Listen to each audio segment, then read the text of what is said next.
But also, before we go, I want to get into this point, which I think is very fascinating, because, next week will be Easter. And I listen to some of your radio shows. The people go to waronthehorizon.com.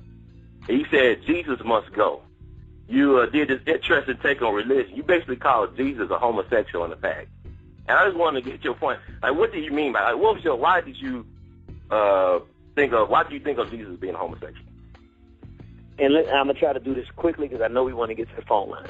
Right.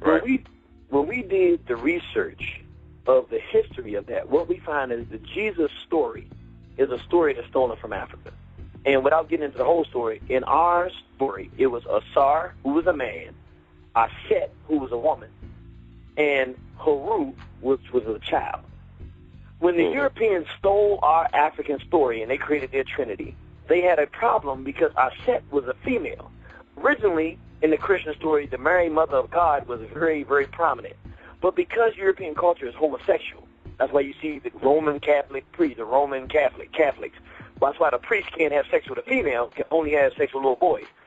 They had a problem with the concept of the woman being equal to the man in conception and having a trinity. So eventually what they did was they removed the woman. So instead of having the God, the God man, God's wife, and then the immaculately conceived child, they removed the woman and created this magical male figure called the Holy Ghost so they could have a all-male trinity. God, Son, and Holy Ghost, all three males that's going to create creation, which is only can be considered homosexual because three men cannot produce creation anywhere.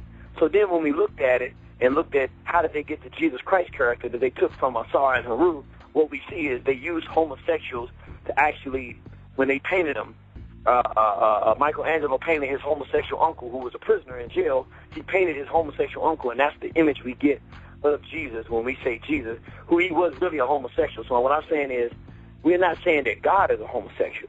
We're saying that when we accept religion from the European, who is a homosexual? And they give us an image that most of our people look at and you say, who is that? They say, that's Jesus, that's God.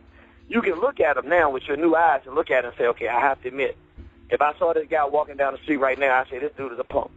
And those are not the kind of images we as African people used for the Creator prior to our enslavement.